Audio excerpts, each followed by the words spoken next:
Hey everyone, I know it's been a while. I was doing workshops for Family Search here in Utah, and it was awesome. Had a lot of fun with them. But when I'm doing workshops, I'm just way too busy to do these live streams. So I am done with those, and I'm going to be doing more live streams. Today I'm doing a dev tip, and I'll probably also do a coding with Kent pretty much right after I'm done with this. As well as answering some things on my AMA. This, in fact, actually is to answer something on my AMA. Is this question right? Somewhere around here. Yeah, here it is. Oh, wait, maybe not. Maybe that. Yeah, that's an old one. Yeah, this one. So yeah, this is referring to this tweet right here, where a while back, March 4th, I was working on the workshop I was going to be giving to Family Search. And I've always had this this demo. This was actually, I didn't build this demo. This was Matt Zabriskie. He and I gave a team workshop on React several years ago. And yeah, it was pretty cool. Here, I can show you the live thing. So you click on that and it starts a timer. And what's really cool about this is you look at that and you're like, holy shnikes, it's re-rendering every single time that number changes. React is super fast. It's awesome. I mean, of course, this is a very small app, so it's not having to do a whole lot. It's just updating text content. But it was a pretty cool example because you could have these. You'd render these buttons, you'd have some state for the time that you're showing, as well as whether or not it's running. So yeah, it was pretty sweet, and I always have had this with my hooks or with my class components, but I in the process of converting it over to hooks, I ran into a little bug, and that's what this video was about. So you could start it, you'd clear it, and clear is supposed to make it go to 0, but it's not. So what is going on here? Why is it not going to 0, and only sometimes it'll go to 0? That was the issue that I was having, and had a lot of conversation about this. And actually, yeah, we could probably reproduce it right there. See, it's supposed to go to 0. But it is not. And if you look really carefully, sometimes you can see it go to 0 and then back to the full number. Yeah, see, I can't even make it do what it's supposed to do now. So why is that going on? This is the way it's supposed to work. And start, clear, start, stop, clear, start, stop, start, clear. Right? So that's what it's supposed to do. So why is this one not doing that? That is the big question. So let me show you the implementation really quick. We've got our button styles, our label styles, whatever, and then we have our stopwatch, and then we just render the stopwatch. So there's nothing really all that interesting going on here. We're just rendering a div with a label and the button and another button. And yeah, and then our state is pretty boring too. We just have the lapse, that's the number here, and whether or not it's running to determine whether it should say start or stop. Yeah, that's pretty much it. So what is going on? Here, when you click on handle run click, then it just toggles the running state. And when you click on handle clear click, it'll toggle the running state and set the lapse to 0. Well, sorry, it doesn't toggle the running state, it sets it to false. So, hey Garrett, welcome to the live stream. So yeah, we've got our use effect here that says, hey, if we are in the anytime the running state changes, I want you to run my effect, or to just run the cleanup if we switch from a running to not running state. But yeah, so if we are running, then we're going to determine the start time. So when we start running, based off of date now minus the lapse, and that allows us to say start, stop, and then start again, so that we can calculate that time. And then we have a set interval where we get the interval ID so that we can clear it in our cleanup. And yeah, so every 0 milliseconds, this is basically saying as soon as possible on the next tick of the event loop, I want you to update the lapse to be whatever the current time is minus the start time. And that's how we get this effect right here. Is as soon as possible, JavaScript will run that code and we re-render because we're setting lapse. So why is it that when I click on the handle clear click right here, it operates properly, but if I hit start and then clear, it does not? So let's think about this as like an order of operations. Like we'll kind of walk through what is happening. So as soon as I hit the clear, that will synchronously call my handle clear click function. That happens synchronously. React has the callback on the event handler. So I click on it. React says, okay, I'm going to call all the click handlers that are necessary. So here's our handle clear click. It sets running to false and set laps. And this will only be called one time. Sorry, the re-render will only happen one time, even though we're calling two different state updaters, and that's because event handlers are running as part of React's batch. And so before React runs any of our code, it says, okay, we're going to start a batch. And so as we're calling all these state updaters, it's saying, okay, I'm going to update or re-render all of the things when all of the user code or the developer's code is done running. So once we get through all the event handlers and stuff, React's like, okay, I've got this big batch of state updates I need to make, so let me go make all of those now. And re-render everything just once. That is not the case for asynchronous code. That's not running within React's lifecycle. So that code is getting called by something else. And so if we had multiple state updater functions being called in here, React is going to re-render for every single one of those. But in this case, it's going to call both of those and then re-render once. Okay, so we set running false, set laps to 0, and then we start up here at the top with the re-render. So the laps is now 0, running is now false, and running changed from true to false. So this use effect right here is going to trigger because running changed. So after the re-render is finished, then we're going to call this function, and we're going to say if we're running, which we're not, then we'll do nothing, and we'll just return. Before that happens, though, right before this callback is going to be run, it's actually going to run our cleanup function, and that cleanup function is going to clear the interval, so we're no longer calling set laps to whatever that laps was. So going through the order of operations again, just to make it clear, we click on the clear click, update that state, re-render happens with those new values. We queue up this use effect. Before that use effect runs, we do the cleanup. And then that use effect runs to establish the new state or whatever else, run the new side effect, which in our case is nothing. We don't need to do anything because we've stopped running. So there's one little thing that happens out of order. So here, let me write this down. This will probably make more sense. So click event set state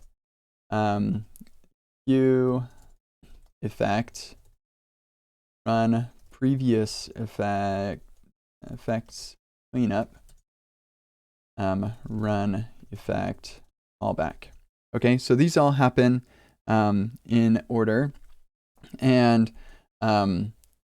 these three things are going to happen more or less synchronously. In fact, I think unless we're in concurrent mode, which we're not in this scenario, those things are going to run synchronously.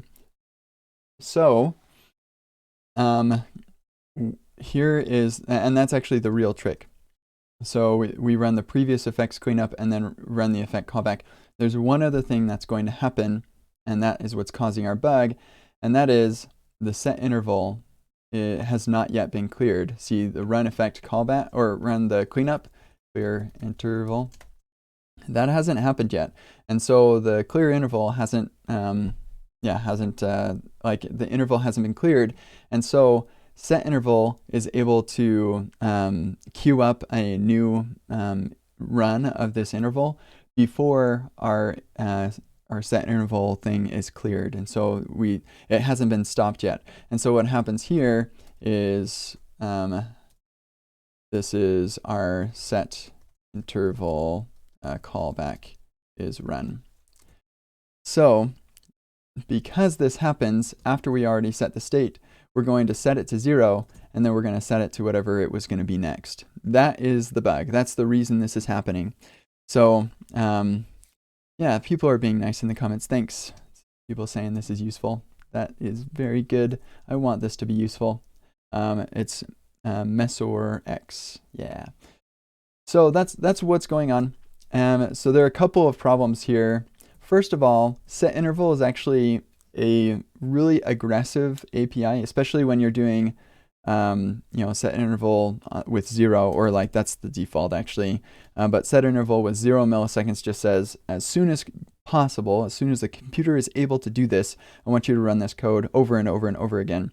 That's part of what makes it so cool, is because we can see how fast that can actually happen. But that is a problem because our setInterval is scheduling something to happen between the time that we change the state and we clean up that ourselves after that interval. Now, if we were to change this to be 100 milliseconds, then we could kind of fix that problem, because setInterval doesn't have time to queue up another interval to have been run. Now, if we timed it just right, we could probably reproduce the bug here as well. If we do like 1 millisecond, we can reproduce the bug there. 10 milliseconds, maybe we could reproduce it. If we're, yep, there it is. So if we do it just right, then we can reproduce it. And so that would be like a little bit of a hack fix. That would only work some of the time, but not all the time. So, and it's not really the experience that we want anyway. So there are a couple of ways to solve this. First, the easiest way is anytime you're refactoring from a class component to hooks, when you're doing previously with our class component, this all happened in component did mount and component did update. And if that's the situation that you're dealing with, and you want your hooks to operate the same way that your class did, then you can use layout effect, and this will solve the problem. So that fixes it. This is, I mean, if you just need to ship something, then go ahead and go with this and add a comment that explains why you're not using regular use effect, so people aren't like, hey, why aren't we using that use effect? So this is opting into performance, like potential performance problems, because what use layout effect essentially means is, let's run all of this code before the user sees any updates. Now, luckily for us, this code is not a lot, and so this wouldn't really be a performance issue, really. But if you have some computationally expensive thing going on in here, then use layout effect is not totally optimal, and you could run into some performance problems there. So that is like the easiest way to fix this problem. Here's another easy, or like a less easy way to fix this problem is, let's make an interval ID ref equals React.useRef. And then instead of saying interval ID equals that, we'll say interval ID ref current equals that. And then when we clear the interval, that'll be ref.current instead. So that was just a straight up refactor, but then we're also going to clear the interval here as well.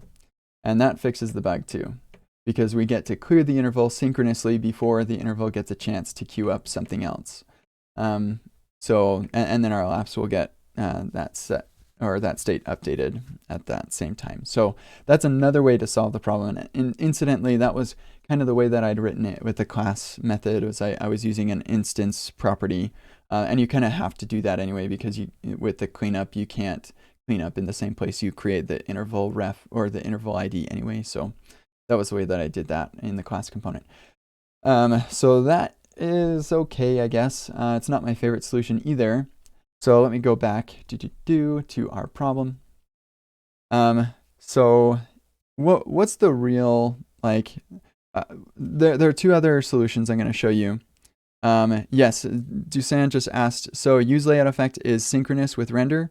It is not exactly, but it will run synchronously, just not, it's not like running top to bottom with the render, and now we hit the use layout effect, and so we're going to run this code. No, we're still queuing it up to have it run after the render function is finished, but it's going to, React is going to update the DOM, and then immediately after updating the DOM, before the browser has a chance to repaint, which basically says, take the DOM and show what the DOM is to the user now. Before the browser has that chance to do that, React is going to run your use layout effect callbacks. And so that's why it can be a performance problem, because yes, the DOM has been updated, but it doesn't matter to the user until they're actually able to see those updates. And that happens when the browser repaints. So repainting is taking the current state of the DOM and making the browser show that, what that is. So use layout effect is not bad. You can continue to use it just as much as you use component did mount and component will update, or did update and component will unmount. But it's not optimal, so try to stick with use effect if you can, reasonably, but don't be afraid of use layout effect. Okay, so there are two other solutions to this. The first one, and arguably maybe like the better one, it's certainly better than the other two solutions, is to not use set interval. The reason for that is because set interval is it's going to be running code faster than the browser can even paint, and so it's going faster than the frame rate. And the frame rate you're going for is 60 frames per second, because that's what the human eye can observe. And so anything that's slower than that is going to appear janky. With set interval, what you're doing is you're scheduling things that happen even faster than the user can observe. At least with set interval, it's 0. And so it doesn't make a whole lot of sense to run all of that code that way anyway. So I'm going to try this. I know that Dan, somewhere in all of these replies, he linked to a solution that was using request animation frame. And I don't want to look for it. So I'm going to try and build it really quick. So we got our RAF request animation frame ID. I think that's how this works here. Request. I think it has a slightly different API from set timeout and set interval. Animation frame. And it returns, return value is, yeah, the ID. Okay, cool. So we're going to get our RAF ID, and that's going to equal request animation frame. And this one will run instantly, but it won't run repeatedly. So we have to like do that repetition ourselves. But once we have that RAF ID, then we can say cancel animation frame and pass the RAF ID. And then inside of here, we're going to call set lapse. And then we need to reschedule the request animation frame. So I'm going to make a function here that's called go. And we'll put that in there. And I feel like, yeah, there we go. And we're going to say let RAF ID. There we go. And with that, then once we've set the lapse, then we'll say go again. And why is that? Goes to find but never used. I'm pretty sure it is. Let's start. There we go. I don't know what that's just silly. Okay, anyway. So that should work, but it's not. I wonder why. I don't know.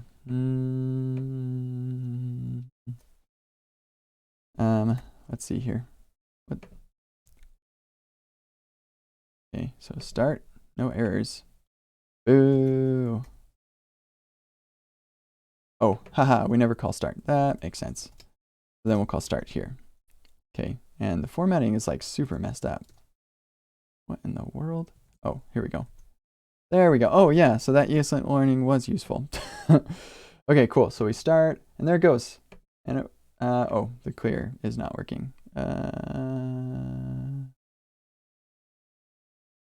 Cancel. Oh. So in here, I guess we do need to add a little bit more logic in here to say we need to cancel it. Cancel. So what's going to happen is we say, hey, cancel, but then this request animation frame still runs and it starts again. So I don't know. What am I supposed to do here? Maybe I should just look at what Dan showed me. Dan the man. Oh, here we go. This person. Oh, wait, no, that was a different solution. I think this. Yeah, I think this is using request animation frame, maybe. Yeah. Oh, okay, it's using a ref for that. Ref. That's the only place it's using it, right? Okay, cool. So we'll try that. We'll say const ref equals React.useRef, and then say current and then current. Okay, let's try that. Nope, still doesn't work. Boo. I don't know what's wrong. I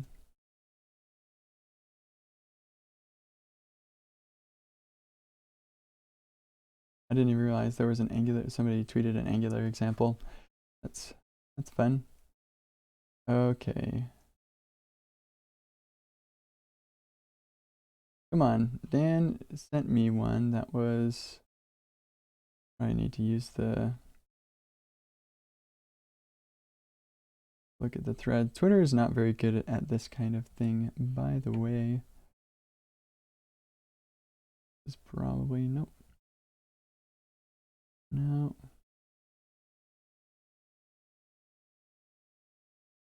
Okay, well, I don't know where it is, but anyway, there is a way to do this reasonably, and using request animation frame is, yeah, like if canceled, I don't know, but yeah. So there's a way to do this. I think Dan's solution created a custom hook that used, like it was called use now, that would get the current time, and it was kind of weird to me, but I mean his worked, so yeah.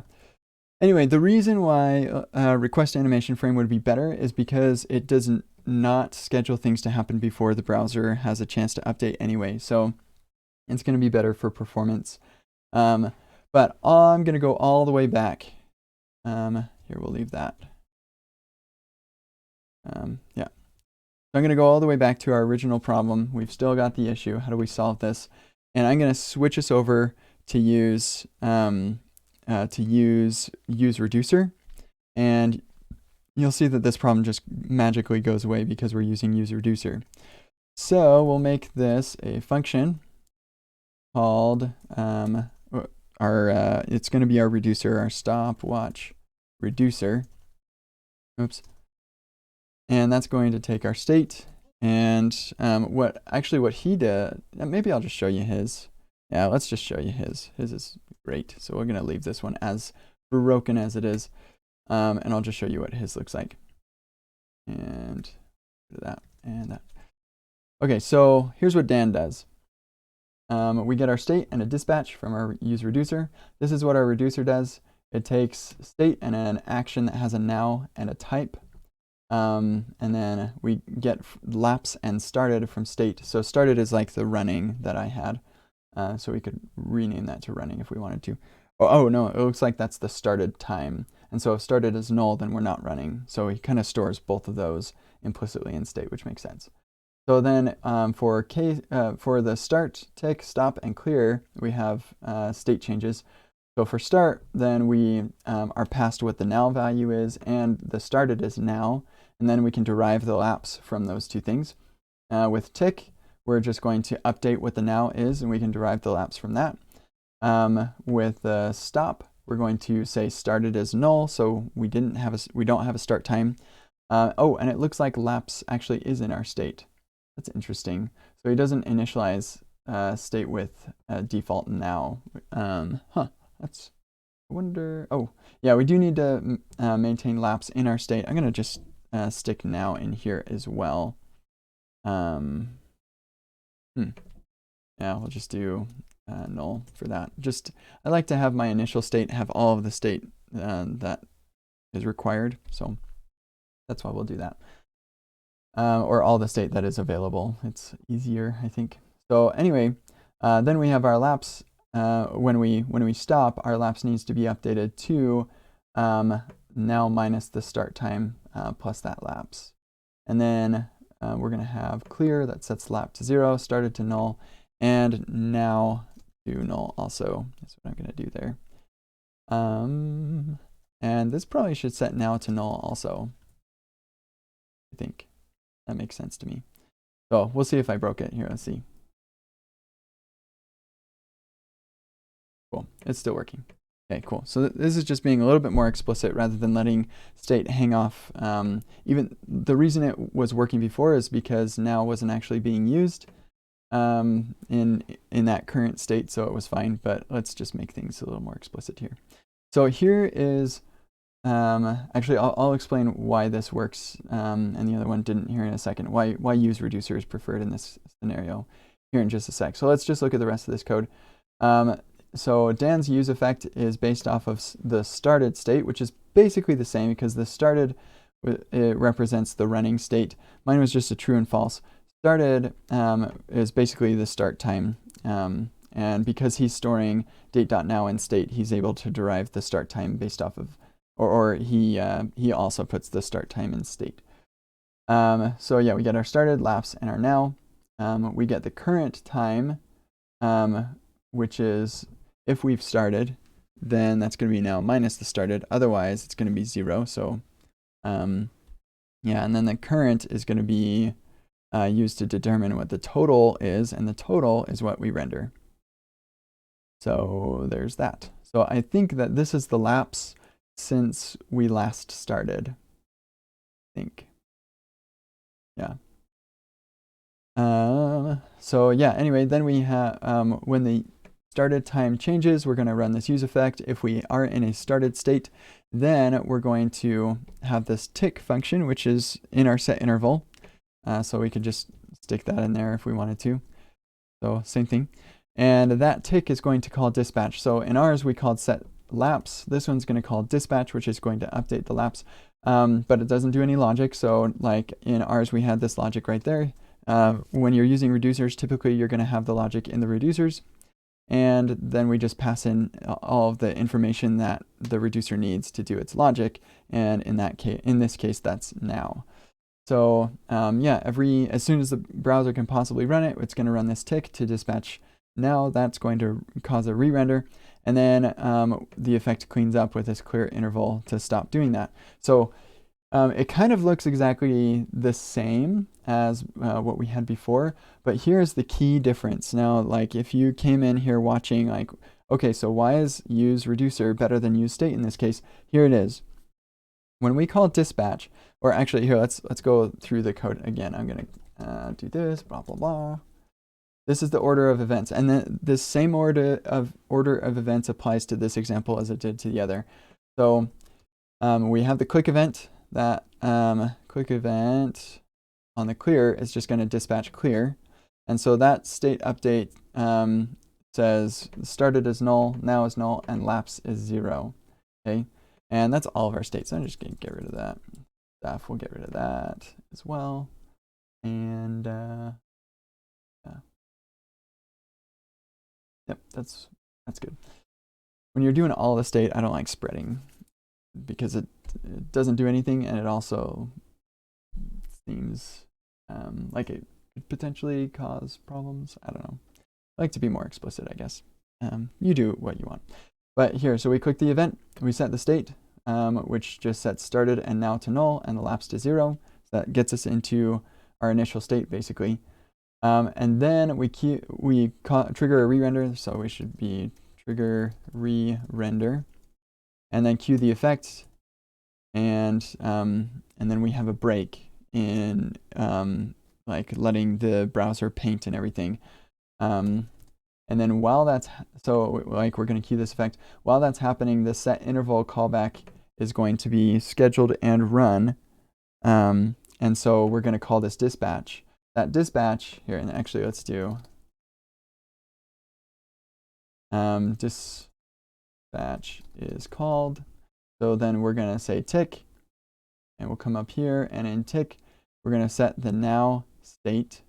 That's going to trigger a re-render. But something that we do not set is we do not set the lapse in this. We're just updating what now is. And so because the total lapse is calculated based off of now and the current value, we don't have the same problem because well, man, I should have just rewritten this. I'm going to try this in my example. This will make hopefully a little bit more sense. So we're going to do this. We'll say our stopwatch reducer. See, I don't practice these. This is what you get for doing getting free material, but hopefully this is instructive. Here we'll do type. I'll try to make some of this as close to what Dan does as possible. But I think what's going to kind of ruin this for me is the way that Dan changed how the logic works, and so it doesn't really show you why use state is not preferable over use reducer as well as this could. So we're going to take our state and our type or action. We'll just say action. We can destructure later if we want. Action.type, and then we'll return state, we've got to have a case for start, and goodness gracious, autocomplete sometimes. Return state.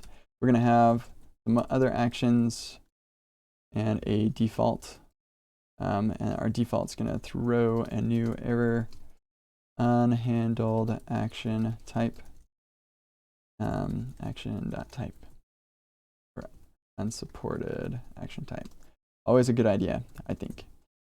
Okay, so we've got start, we've got stop, and we've got clear. So when start happens, then we want, actually we can just look at this. We just basically want to change the running state. So we're going to say, here, and let's get our initial state. Initial state is running false and lapse is 0. Okay, so then we could say running is true, and we want to accept lapse as it is, so we're going to spread state right here. So lapse can stay the way it is, but running is going to change to true. For stop, we're going to say our state stays the same. Lapse is fine to remain as it is, but running is going to be false. And then when we clear, we're going to basically go to the initial state. So we could do it that way if we wanted to, but I'll just do running is false and lapse is 0. You can do it either way. Don't ask me which is better. They're both fine. Okay, so we're going to say our state and dispatch equals React.useReducer with our stopwatch reducer and our initial state. Nope, not infinity. Initial state. Am I spelling it wrong? Initial state. There we go. Okay. And then we're going to get our lapse and our running from that state. We'll get rid of those. And then instead of calling set lapse, we're going to call dispatch with our, I guess now and start time. State.now and start time. And then, we're going to need the type, which is tick. Yeah, so we're going to need that other event type. So we'll have case for tick. Goodness. Return all this, the same state with our lapse as the action.now minus the action.start time. We're actually going to have the same bug here for a second. That's good, so you can see what useReducer allows us to do. So, and I probably should have forked this first so you could see the original, but that's the way it is. So we're going to handle run click will dispatch our type of start, I think. Or actually, you know what? We're going to change this to toggle running. And we'll change, instead of having a start and a stop, we'll just have toggle running. And running is going to be not state.running. There we go. Okay, so that's what we were doing before. And then we're going to set running. So that's going to be a stop. So let's go back because I want to keep that stop. State.running. Okay, so then we're going to dispatch. Oops. Type is stop.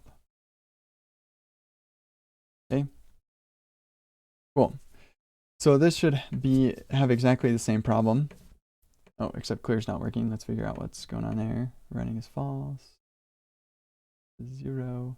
We're getting a lapse from state. Huh. Dispatch. Stop. Handle clear click. Oh. That dispatch should be clear. And stop. Yeah, stop actually doesn't need to exist. We just toggle running every time. Cool.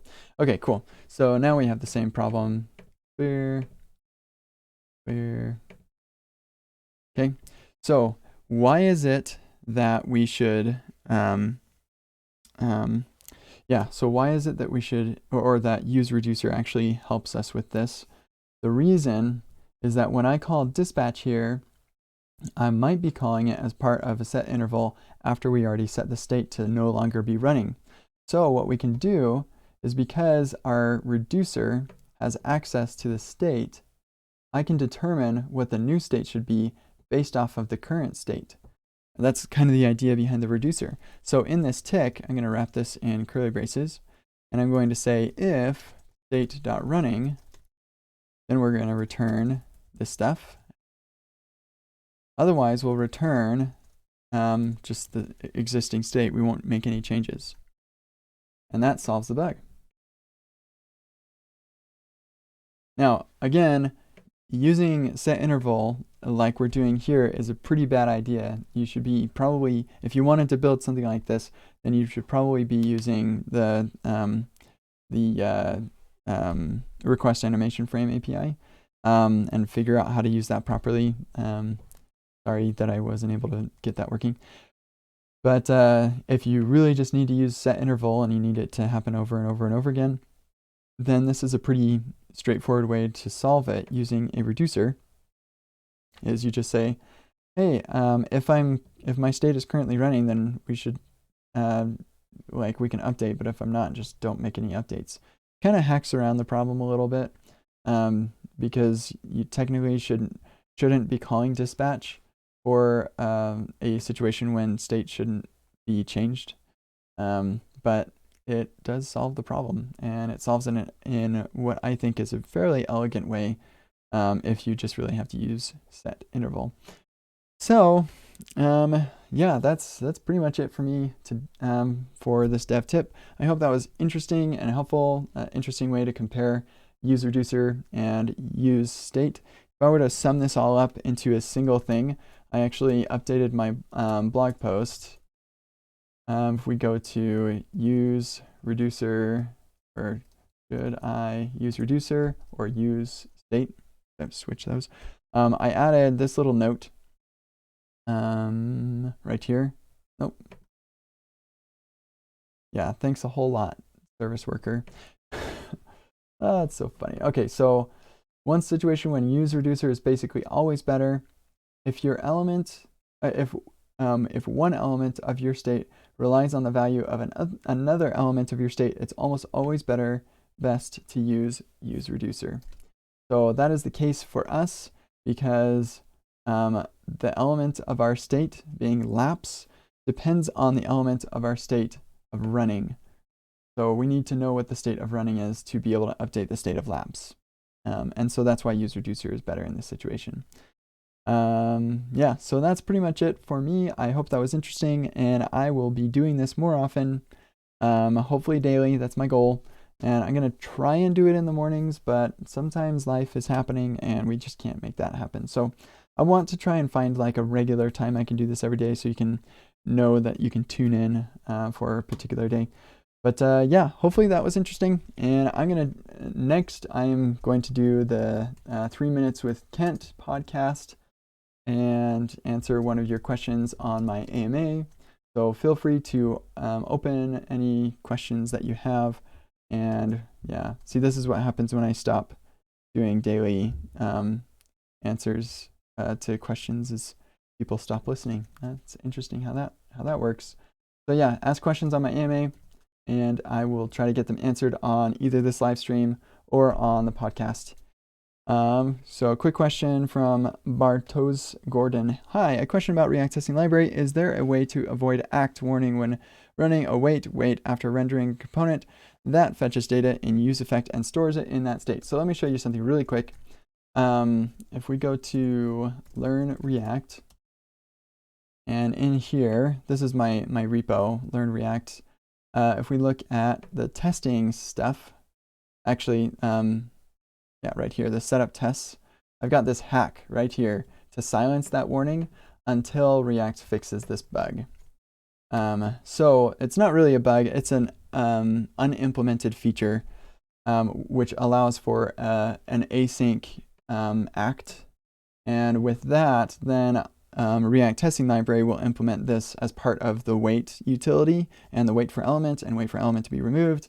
All of those async things, it will automatically implement this act as part of all of those, and then you won't have to worry about that stuff. So yeah, and then you won't get those warnings, which would be great. So hopefully that is helpful. You just kind of need to wait, but if you really want to, then you can do something like this, and it works. Yeah, just kind of silences the error. So yeah, good luck. I will see you all later. Hope you have a nice day, and yeah, peace out.